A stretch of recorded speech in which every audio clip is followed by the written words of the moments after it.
네, 사사건건은 각 당의 대선 경선 후보들 검증하는 시간 가져보고 있습니다. 오늘은 국민의힘 원희룡 후보와 함께합니다. 어서 오십시오. 네, 안녕하세요. 하필 바로 앞에 BTS가 나와서. 네. 지금 일단 1차 컷오프 여론조사 오늘까지 진행되는데요. 전망 어떻게 하십니까? 1차는 문제 없겠죠? 예, 4강 파이널에는 윤석열, 홍준표, 유승민 그리고 저 이렇게 들어갈 거라고 예상합니다. 파이널 4 중에 한 명일 것이다. 예, 왜냐하면 이제 민주당은 이재명 후보로 거의 이제 정해졌지 않습니까? 그러면 50대에 경기지사를 한 이재명 후보인데요. 같은 50대에 제주지사를 한 원희룡을 맞춤형 이제 선발 주자로 우리 당원들께서 선택을 하실 거라고 생각합니다. 저는 3선의 국회의원 또 재선 도지사를 통해서 행정 경험과 국정의 비전까지 갖추고 있기 때문에 2000년에 한나라당 입당해서 20년간 오전 5패의 민주당 전적을 갖고 있는 저에 대해서 우리 당원들께서 더 관심을 갖고 힘을 실어주리라고 믿습니다. 네, 그 이제 지사 더비로 만약에 간다면 본선이 이재명 지사와 비교했을 때 확실한 강점이 뭐다 이렇게 주장하시겠습니까? 우선 저는 이재명 지사와는 달리 입법, 사법, 행정의 경험을 모두 갖추고 있습니다. 그리고 대한민국의 제주도에서 대한민국의 미래를 착실히 만들어 왔고요. 물론 대외적으로 알려지기는 경기도가 더 각광을 받은 것 같습니다만은 실제 내용면에서 봤을 때는 훨씬 더 알찬 성과가 많다고 생각합니다. 이런 것들이 국민들께서 차분히 들여다보실 수 있는 기회를 갖게 된다면 국가를 운영할 수 있는 경험과 준비 정도가 원희룡 후보가 만만치 않다라는 것을 국민들께서 발견할 수 있으리라고 믿습니다. 네, 뭐 TV 토론이나 이런 경험도 워낙 많으셔서 카메라랑 눈을 마주치시고 잘 발언을 해주셨어요. 현안과 관련한 질문을 좀 먼저 드리고 시작하겠습니다. 사실 경선을 뛰고 있는 경선 주자 입장에서는 좀 아쉬울 수도 있을 것 같은데 이게 고발 사주 의혹이 너무 뜨거워서요. 이 사안을 어떻게 보고 계신지는 의견을 좀 여쭤보고 넘어가고 싶네요. 우선 이 대통령 선거를 앞두고는 소위 네거티브죠. 별별 일이 다 일어나는 게 그동안의 경험입니다. 근데 이번 대선은 특히 더 유별난 것 같은데요. 저는 이게 처음에 사건이 났을 때는 뭐 고발 사주인지 지금 보니까 오히려 국정원이 연결된 어떤 그 제보 사주인지 이게 지금 두 프레임이 지금 충돌하고 있거든요. 더 이건 철저히 조사를 해봐야 알겠다는 생각이고요. 워낙 이 제보를 한 사람이나 아니면 법무부나 이쪽에서도 국민들의 신뢰를 잃었기 때문에 이 점에 대해서는 앞으로 공방이 더 가지 않겠나. 그래서 저는 지켜봐야 된다는 입장입니다. 일단 야당은 국정원장 개입 이런 프레임을 어제 오늘 계속 이제 이야기를 하는데요. 이 프레임이 좀 설득력을 가질 수 있을 거라고 보세요? 설득력 이전에요. 국정원장이 네가 왜 거기서 나오냐. 딱 이 장면 아닙니까? 아니 까마귀 날자 지금 배가 떨어졌는데 절대 배나무 안 건드렸다는 건데 그거는 수사를 해서 그게 아니라는 게 밝혀져야지. 그런 의심 가는 정황이 이렇게 계속 나오는데 여기에 대해서는 사실이 아니다. 이 한마디로 넘어가라고요? 그러한 태도는 지금 야당에 대해서 후벼 파는 거와는 너무나 형평이 맞지 않기 때문에 그런 면에 대해서 우리 국민들이 쉽게 넘어갈 거라고는 생각지 않습니다. 그 국정원장 개입 의혹에 대해서도 공수처가 책임 있게 수사를 진행해야 된다. 그렇습니다. 이런 주장이시군요. 네. 네, 알겠습니다. 이렇게 어렵게 나와주셨으니까 정치인 원희룡, 인간 원희룡 또 좀 알아봐야죠. 네. 혹시 이제 벌써 제도 정치권에 들어오신 지 오래 되셨잖아요. 돌아보시기에 정치인 원희룡을 상징하는 장면 하나 꼽아보라면 뭘 꼽으시겠습니까? 2000년 한나라당 입당이죠. 한나라당 저는 그 80년대에는 학생운동과 노동운동에 누구보다도 앞장서서 헌신했었고 또 베를린 장벽이 무너지면서는 우리 어떤 자유주의로의 이념에 있던 전환 이런 부분에 대해서 가장 치열하게 고민했던 입장에서 한나라당 보수 정당을 개혁함으로써 우리 국정 운영의 균형축을 만들어 가야 되겠다라는 포부를 가지고 왔었기 때문에 그 연장선상에서 제 오늘이 있는 거죠. 사실 별명이 되게 많으시잖아요. 지금 뭐 젊은 시절 사진도 계속 나가고 있는데 학창 시절에는 뭐 공부의 신이었고 수석이었고 여러 별명들이 많잖아요. 근데 정치권에 들어와서 많이 듣는 이야기 중에 하나는 저평가된 우량주라는 평가도 계속해서 따라다니는 것 같습니다. 이 우량주인데 왜 계속 저평가가 될까요? 예, 우량주라는 거 우리 김종인 위원장께서도 말씀하셨습니다마는 대통령이 될 수 있는 자질은 다 갖춘 것 같은데 이제 저평가된다면 아직 국민들이 보시기에 뭔가 좀 덜 와닿거나 아니면 국민들께서 아직 그 값어치를 체험을 덜 하셨거나 그런 거겠죠. 그건 제가 풀어야 할 문제입니다. 돌파구는 어디서 찾으려고 노력을 하고 계십니까? 우선 토론이 시작되면요. 저는 국민들께서 보는 눈이 달라질 거라고 생각합니다. 토론이라는 것은 어떤 그 말을 잘하느냐라는 기술적인 싸움이 아니라 그 속에서 살아온 인생이 배어 나오고요.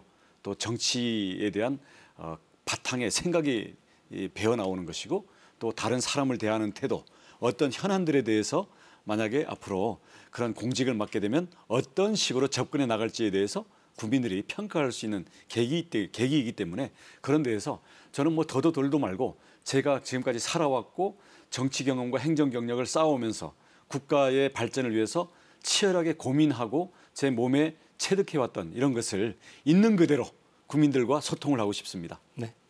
얼마 전에는 이준석 대표하고 떡볶이 먹는 모습 또 보도가 됐었는데요. 메뉴는 누가 고른 건가요, 이건?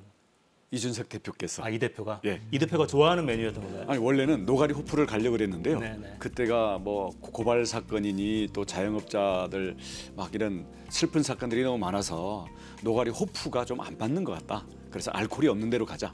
그래서 떡볶이로 갔습니다. 네. 그러니까 이제 경선 버스 출발 직전에 사실 통화 녹취록 공방이 한 차례 오갔었고 그 앙금은 이제 정리됐다 이렇게 봐도 괜찮습니까? 저로서는 그때 당시에 불공정 경선이라는 그 의혹을 아는 채로 선관위가 출범하게 되면 나중에 큰 문제가 생기겠다라는 당을 위한 충정으로 문제 제기를 했는데 거기서 대화 내용이 나온다든지 서로 간의 녹취록이 나온다든지 이런 것은 이유를 떠나서 제가 잘못한 부분도 많죠. 그래서 저도 상처를 입고 우리 대표께도 본의 아니게 상처를 좀 입혔는데요. 저희 관계로만 보면 누구보다도 가장 응원하고 전당대회 때도 가장 앞장서서 제가 지지 운동을 했던 입장이기 때문에 이제 공정 경선에 대한 약속도 이루어졌고 선관위원장도 교체가 됐기 때문에 뭐 그 정도 싸움 가지고 뭐 사이가 계속 틀어질 정도는 아닙니다. 칼로 물베기 정도. 네. 그러니까 이 대표도 뭐 대동소이라는 표현을 계속해서 하던데요. 앞으로 정권 교체를 위해서라든가 아니면 우리 보수 정당의 진정한 변화를 위해서 저와 이준석 대표가 함께 해야 될 일이 너무나 많습니다. 이준석 대표는 이 지금 36세의 젊은 문화를 가지고 당대표라는 중요한 역할을 맡고 있는 거고요. 저는 36세의 똑같은 나이 때 한나라당 소장파로 입당을 해서 20년간 경험과 그동안의 어떤 시행착오를 겪었던 입장에서 보다 성숙한 소장파로서 힘을 합하고 머리를 맞대서 앞으로 우리 당의 변화를 열망하는 국민들의 기대에 보답하기 위해서 함께 해야 될 일이 너무나 많습니다. 알겠습니다. 그 소장 개혁파 이런 라벨은 정치인으로서는 참 탐나는 라벨일지도 모르겠다 이런 생각이 들어요. 참신하다는 느낌을 주니까요. 근데 이제 도지사를 7년 하고 지금 이제 지사직을 내려놓고 대선에 출마하셨는데, 그러니까 어찌 보면 제주도민들의 지지를 든든하게 등에 업고 활동을 하시면 참 좋을 텐데 꼭 그렇지만은 않은 것 같습니다. 그 도정 평가를 보면 부정적인 여론이 조금 더 높은 것 같긴 합니다. 우선 제주도가 20년 동안 민주당 절대 우세 지역입니다. 도지사건 국회의원이건 보수 야당에서 당선된 사람은 제가 처음이었고 재선한 사람도 제가 처음이었고요.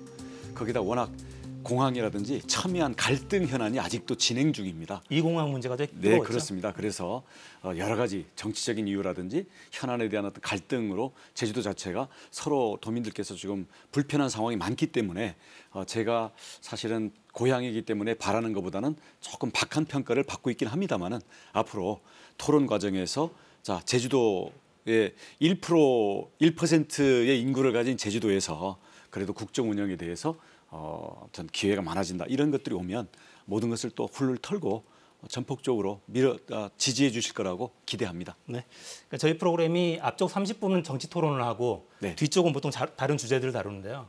정치 토론을 할 때도 보면 정책에 대한 이야기, 법안 이야기가 거의 안 나와요. 그래서 후보님들을 모셨을 때라도 정책 공약 이야기를 좀 많이 하려고 합니다. 모셨습니까? 정말 그렇습니다. 왜냐하면 국민들이 늘 정치인들이 정책 대결 좀 해라. 근데 정책 얘기하면 관심 안 가져요. 그렇죠. 그렇죠. 또 싸우냐 하면서도 그걸 재밌어들 네. 하시니까. 그러니까 이제 정책 공약 소개하시면서 여러 부캐들을 활용해서 네. 이렇게 하셨더라고요. 일단 재밌다는 평가가 많았을 것 같긴 하고요, 당연히. 네. 그 중에서도 야, 이 정책이 참 눈에 띄더라. 이런 평가 받은 게 혹시 뭐가 있었습니까? 그 유튜브에 희룡부동산이라는 그 정책 드라마를 만들어서 반반주택을 홍보를 했거든요. 사실 이걸 딱딱하게 얘기하면 어려울 수가 있는데 6분짜리 드라마로 만드니까 쏙쏙 들어온다 그래서 나름대로는 노력한 보람이 있었고요. 이 정책 내용은 지금 내 집 마련의 희망을 포기하다 보니까 결혼도 안 하고 애도 안 낳지 않습니까? 그러면 특히 젊은 세대에게 내 집 마련의 희망을 주자. 그래서 다른 후보들도 많은 정책을 내세웁니다마는 그거는 어느 세월에 어느 부지에다가 어떤 돈으로 지을지에 대해서 사실은 그림의 떡이 많아요. 근데 저는 지금 기존 주택이라 하더라도 적정한 주택을 선택을 하면 거기에 대해서 절반을 국가가 지분 투자를 해주고 국가가 지분을 계속 소유하겠다. 그러니까 자부담한 개인과 국가가 2분의 1씩 공유를 하는 거죠. 그러면 반값만 부담하고 일단은 내 집 마련에 소유를 하고 살다가 돈이 모아지면 나머지 다 인수하고요. 돈이 안 모아지면 실거주를 계속 하면 되죠. 이렇게 하면서 야 일단 국가의 절반 투자로 내 집 마련에 대해서는 일단은 해결이 됐으니까 이제는 아이도 낳고 예, 더 열심히 일해서 미래를 개척해 나가자. 이런 희망의 기회의 사다리를 국민들에게 놓아주고 싶은 것이 저의 바람이고 그게 대통령이 해야 될 일이라고 생각하거든요. 그런 면에서는 1호 공약에 해당하는 것이 반반주택 국가 투자입니다. 반반주택 국가 투자. 네. 핵심 정책으로 국가 찬스라는 이름도 계속 내거시는 것 같은데요. 그거는 좀 어떤 내용인지 소개를 좀 해주시죠. 지금 특히 수도권 같은 경우는 내 집 마련이 부모의 능력에 따라 갈라지잖아요. 우리 조국 장관 사태에서도 봤지만 부모 찬스를 쓸 수 있는 국민과 부모 찬스를 쓸 수 없는 국민이 바라보는 미래는 너무나 다르거든요. 그러니까 외국 가고 싶다. 또는 외국으로 갈 돈도 없으니까 이제는 아이를 안 낳는 걸로 사실은 이 대한민국의 미래를 거부하고 있는 거거든요. 이걸 위해서는 우선 일자리로 가는 데 있어서는 청년들에게 청년 교육 카드를 통해서 대학과 기업 그리고 우리 국가의 미래 프로젝트를 연결시켜주는 이런 청년 교육 카드라는 취업의 기회의 사다리를 놔주고요. 내 집 마련에 대해서는 아까 말씀드린 반반주택으로 내 집 마련의 기회의 사다리를 놔주고요. 다음 아이를 낳고 결혼하고 육아휴직하는 이런 데에서는 국가가 보육과 우리 아이들 교육에 대해서 책임을 져주는 그런 걸 통해 가지고 우리 출산과 육아, 내 집 마련, 일자리 이 부분에 대해서 모든 국민들에게 국가가 힘을 보태주자. 그래야 미래를 포기하고 출산을 거부하는 결혼을 거부하는 우리 청년 세대의 절망을 희망으로 바꿀 수 있다고 생각합니다. 이것을 한마디로 국가 찬스라고 묶었습니다. 근데 이게 모든 공약은 사실 재원이 문제라서 네. 국가 재원이 뭐 돈을 막 찍어낼 수 있으면 좋겠는데 그게 안 되니까요. 그렇죠. 그러니까 자기 자본 1억만 있어도 최대 9억 주택에 거주할 네. 수 있게 한다. 대상자는 어느 정도로 생각을 하고 계신가요? 그 반반주택은요. 그 7조를 국가에서 기금을 내면 7조. 예. 그럼 이게 그 주택 그 보증 공단이 있거든요. 거기에서 22조의 장기 국채를 발행해 가지고 5억짜리 가구에 대해서는 10만 가구. 그다음 만약에 3억짜리면은 예를 들어서 20만 가구에 대해서 매년 기회를 줄 수가 있습니다. 그리고 돈을 벌어서 지분을 인수해 버리면 그 지분을 또 다른 사람한테 혜택을 옮겨줄 수 있겠죠. 이렇게 하면서 매년 7조씩 꾸준히 쌓아 나가면 매년 10만 내지 20만 가구씩의 혜택을 줄 수 있다고 설계를 했고요. 근데 이 돈만 보면 큰 것 같은데 지금 그냥 무에서 완전히 토지를 사서 국가에서 집을 다 지어서 임대주택 짓는 그 돈이면 이거 하고도 남습니다. 그렇기 때문에 다른 공약들에 비해서는 들어가는 재원에 대해서는 현실 가능한 것을 저희들이 전문가들과 함께 계산을 다 한 그런 결과입니다. 그렇군요. 일자리 문제는 어떻습니까? 일자리도 사실 굉장히 중요하잖아요. 집도 중요하지만. 우선 기업들이 이 세계 시장으로 나아갈 수 있는 예를 들어서 기후 에너지라든지 전기 자동차, 뭐 수소차 이런 거 있죠. 거기에다가 디지털 인공지능 그렇게 해서 혁신적인 어떤 인공지능 교육 소프트웨어라든지 이런 걸 가지고 새로운 일거리들을 만들어야 일자리로 연결되는 게 있습니다. 근데 국가적으로는 규제를 풀어서 혁신 성장으로 이걸 만들자는 건데 이걸 구체적으로 개개인한테 연결시키는 것도 필요하거든요. 이렇게 하기 위해서는 우선 지금 대학과 기업의 취업이 너무 따로 놀고 있어요. 그래서 이거를 한 대로 묶어낸 기업 중심 대학. 그러니까 취업과 기업에서의 인재 육성이 지금보다 훨씬 더 한 덩어리가 돼 있는 이런 형태의 혁신적인 일자리 및 인재 육성 정책이 필요하고요. 그다음 요새 스타트업들, 벤처기업들 많이 하지 않습니까? 근데 정부에서 지금 150조 넘게 물품을 구매하는데 단 1%밖에 정부에서 시장을 안 열어주고 있습니다. 이게 혁신 조달인데요. 혁신 조달을 지금보다 한 20% 수준까지 끌어올리게 되면 이 한 50조 정도의 이 시장만 해도 지금 경쟁적으로 스타트하는 혁신 기업들이 생존의 문턱을 넘어서서 정부에 대한 납품 실적을 갖고 세계로 나갈 수가 있죠. 이런 면에서 그동안에 막혀 있던 것, 하지 않던 것, 끊어져 있던 것 이런 것들을 연결시키면서 말과 숫자만의 일자리가 아니라 일자리가 만들어지는 현장에서 정부부터 과감한 혁신을 해야 된다고 생각합니다. 공공 조달에서부터 혁신 조달로 가야 된다는 그런 시장을 거죠. 만들겠다. 네. 기업과 대학은 연결시켜서 기업 대학을 여러 수준에서 대기업과 연결된 기업 대학, 중견기업과 연결된 기업 대학, 중소기업과 연결된 지역형 기업 대학, 그다음 국책 연구기관과 연결된 국책 프로젝트와 연결된 기업 대학 등등 이렇게 해가지고 실제로 교육과 일자리와 기술 혁신 이게 한꺼번에 갈 수 있는 이런 걸로 해야지 지금 따로따로 하면요. 대학 나와서는 개개인이 일자리 못 찾아가고 기업들은 인력을 못 구하니까 또 따로 가고 국책 연구기관들은 그냥 서류상의 실적을 위한 연구를 하고 있고 이거를 합쳐야 됩니다. 그렇군요. 이제 교육 쪽에서도 보면 왜 이제 벚꽃 피는 순서대로 대학이 망할 거다 이런 암울한 전망들도 있잖아요. 그렇습니다. 말씀하신 내용과 교육 어떤 구조 개혁 이 부분도 연결이 돼야겠습니다. 국책 연구기관과 지역의 기업 그리고 지역에서 앞으로 미래 산업으로 키우고자 하는 어떤 국책 산업 육성 정책을 이걸 다 연결시켜서 예를 들어서 대학생들이 기업 현장에 가서 수업을 받고 있고 그다음 대학의 고급 두뇌들이 중소기업 내지는 지역의 혁신을 위한 기술 연구들을 하고 이런 데서 제품이 나오면 창업을 한 다음에 혁신 조달로 정부에다 납품을 하고 이런 것들이 서로 끊임없이 서로 부글부글 끓어오르면서 우리나라 전체의 혁신 성장판을 키워야죠. 야, 이 시간이 많으면 질문을 계속 드리고 싶은데 기후위기 관련한 질문도 하나 드리고 싶은데요. 그러니까 제주가 신재생 에너지 비율도 굉장히 높은 편이고 네, 지금 16%. 해상 풍력도 많고 네, 그렇습니다. 전기차도 진짜 거의 메카죠. 네, 5% 넘었고요. 네네. 그러니까 기후위기 관련한 해법을 실제로 행정 경험도 많으시니까 네. 어떤 부분을 좀 우선하고 싶으십니까? 예, 지금 정부에서도 뭐 열심히는 하고 있습니다만은 이 탈원전이라는 이 고정된 관념에 묶여 있다 보니까 현실성이 없어요. 국제사회를 상대로 거짓말하는 결과가 되고 있어서 정권이 바뀌게 되면 이것부터 전적으로 손을 봐야 되는데요. 여기서 나오는 것은 우선 신재생 에너지를 하는데 미래형 원전, 소형 원전을 우리가 개발을 해서 세계 시장으로 나가야 되고요. 그다음에는 수소 생산 기술을 키워야 됩니다. 지금 태양광, 풍력 발전해봐야 이걸 저장할 수가 없어요. 그래서 물을 분해해서 수소로 저장하고 수소를 가지고 수소 연료 탱크를 역시 전 세계로 수출하는 방향으로 가야 되죠. 그다음 도시와 미래의 자율자동차, 전기자동차 이런 걸 연결해가지고 도시와 교통수단이 연결된 이러한 사업들을 일으켜야 되고요. 마지막으로는 쓰레기라든지 폐플라스틱이라든지 플라스틱 없애기라든지 그래서 우리 생활상에서 자원순환 사회로 가기 위한 이런 면에서 많은 기업과 산업들을 일으켜야 합니다. 이제 후보 간 토론이 아직 본격적으로 진행된 바가 거의 없잖아요. 아직까지는. 네. 다른 후보들의 공약을 좀 들으시면서 네. 그러니까 평가를 좀 해보시면 가져오고 싶은 욕심나는 공약 혹은 반대로 저 허무맹랑한데 싶었던 공약이 있다면 좀 꼽아보시겠습니까?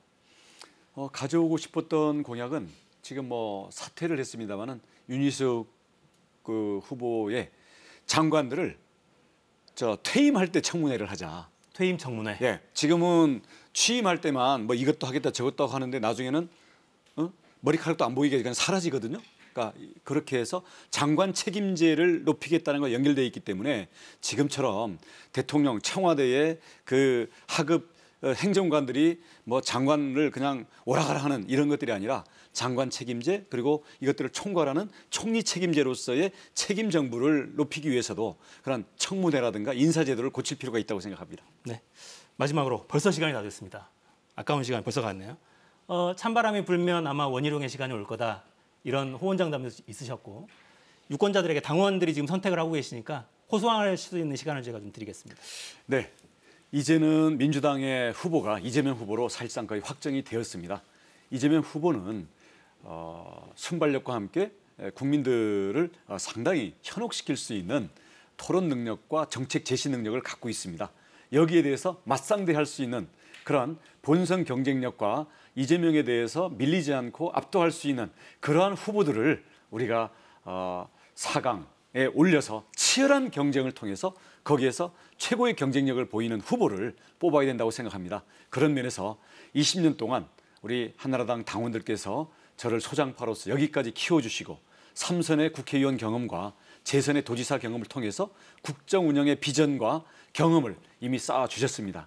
이것을 이재명에 대한 맞선 우리의 필승 후보로 우리 당원 그리고 국민 여러분께서 저를 사용하실 때가 됐다고 생각을 하고요. 여러분께서 4강 파이널에 넣어주시면 저는 최종 후보로서의 막강한 경쟁력을 반드시 증명해 보이고 정권 교체로 여러분들의 성원에 보답하겠습니다. 많은 성원을 부탁드리겠습니다. 네, 지금까지 원희룡 국민의힘 대선 경선 후보와 함께했습니다. 감사합니다. 감사합니다. 네, 저는 내일 다시 돌아오겠습니다. 4시엔 사사건건.